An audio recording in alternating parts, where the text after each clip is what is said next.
Hey guys, welcome back to another demo. Today I've got for you this Minka Aire Delano 2 ceiling fan in dark restoration bronze. This is of course the Hugger version. These fans were introduced around the early to mid 2000s, probably early 2000s, in both a Hugger and a downrod option. And back then they had a few different finishes, and then they did add some over the years and take some off. This fan is still available today. You can still buy it. Of course, now it uses an LED instead of two 50-watt halogen bulbs, which is what this one uses. Now, I will not be testing the RPMs on this fan because, unfortunately, due to the dark color of the blades, it will not give me a reading. I tried in an outtake, and it was horrible. I managed to get to work for the first two times, but then the next time it was giving me a lower reading than medium, even though it obviously got faster. So I'm just not going to be testing RPMs this time because it's pointless and a waste of time, and it kind of ruined the last take. So we're just not going to bother with it this time. That is one problem. Most of my fans won't even really be able to be RPM tested down here, so I may end up just doing away with that test altogether for most of this because it's pointless and it doesn't always work. But anyways, with that out of the way, I am still going to be testing with the kilowatt, and we'll still be running through all the speeds and stuff, so we might as well get started. So if the video doesn't look too good, I am sorry. It looks really grainy and fuzzy and horrible right now, and I don't know why. Of course, there was a new software update on my phone, and I heard some people complaining about the problems with the camera, but that was in third-party apps, but maybe there's still some problems now as well. Anyway, so I'll also show you, I'm using an Aire control to test it up there. That's the same one that came with my Minka traditional concept. Essentially, any Minka fan I have to test that doesn't have its own control, I always just use that same control because I used it in my room for multiple years and it worked just fine. So anyways, let's start by testing the light here. So it draws about 97 watts because there are two 50-watt halogens in here. I'll just cycle through the dimming. There we go. Turn that off, and we'll start the fan up on low speed.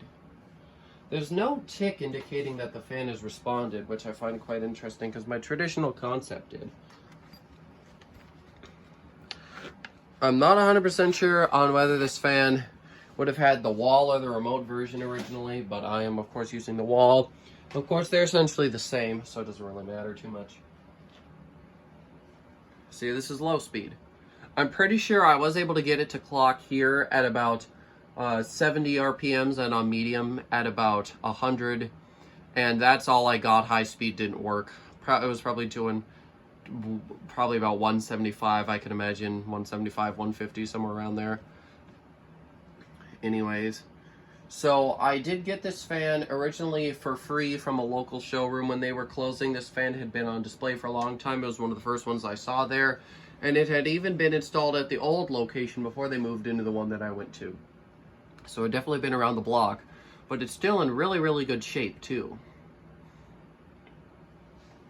All it needed was a new glass shade because during the whole store closing thing, they wrote not for sale on the glass. And when I tried to get it off, it ruined the frosting, so I had to order this new shade here. I still have the old one. I may eventually try to frost it, make it look nice, but it just won't look good on this fan. They also wrote on the concept glass, but that was easier to wash off because the glass was made out of like a different material. Anyways, so for a reading, I'm getting 0.35 amps. 15.1 watts, and 1/3 of a power factor. Feeling a pretty good amount of air from it on low. For being a Hugger fan, it's definitely not that bad. But of course, I am here on an open raftered ceiling, so that of course is going to have some effect. Here's medium speed. So on medium, the fan once again still moves a pretty solid amount of air. They're definitely not terrible performers. The quality is pretty decent too.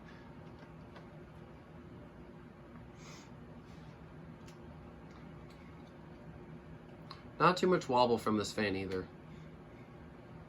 Pretty smooth runner, honestly. I was never too big on this fan in the catalogs, but it looks really, really nice in person. I really love it. Okay, let's take a look at the reading. So we're getting 0.50 amps, 40.1 watts, and 2/3 of a power factor. Okay, let's go ahead and take the fan up to high. Now, of course, I did already test this fan before in my outtake. And then before that, when I first put the fan up, because originally I was planning just to clean it and then throw the shade on, but because it looked so horrible, I just took the fan down again, but I did give it a test then. I've never tested spin down though, so it'll be interesting to see that. See, this is high. Moving a pretty solid amount of air. If I step all the way back here, I don't know how well you can hear me, but I can still feel the fan from over here. It's pretty strong.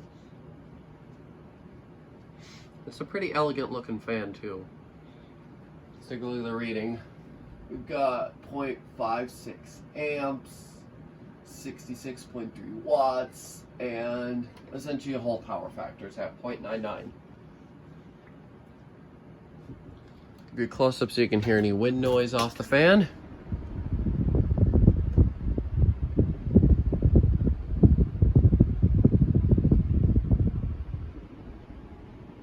There we go. I will say this shade, the glass on these are really pretty. I absolutely love these shades.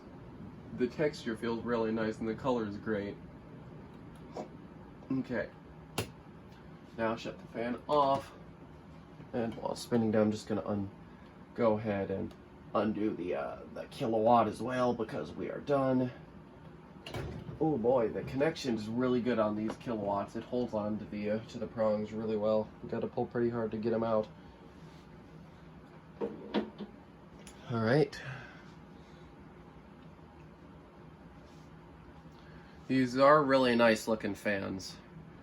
I love how they're able to mix traditional with such a nice, what am I trying to say here? Like, with a really nice appearance, like a nice streamlined appearance. That's what I'm trying to say. They're able to mix traditional with a nice streamlined appearance and still make it look good. And that's one thing I absolutely love about this fan here, is just how well they are able to do that. Minka always did have some really good designs, and this one was, of course, no exception. And don't mind me in the background, I'm just taking one of my fans off the shelf. As you know, I've been storing the diamond crystal on my shelf for a while, and since I've got other fans, since this one's glass, I'm going to take it off so it doesn't sit on the glass anymore because I don't want it to crack. I'll just put a different fan in its place instead since I have other ones. I'll do that after the video though. Yeah, there's not really too much to say about this fan because it's a fairly recent one and all the history is pretty well known already. Of course, they also made the more ornate version, the Volterra, and the Volterra 2, which was the Great Room version, or the Volterra, whatever it was called. And then, of course, Hampton Bay had like fans like the Romanesque and then the Rhodes and all the other ones that used that were essentially these, just with like different glass and a little bit different finishes and designs. Whether they literally just bought fans from Minka or just used the same OEM, I really do not know, but they were essentially the same. Anyways, with that, I'm going to go ahead and end this video. Thank you guys so much for watching, and I'll see you next time. Goodbye.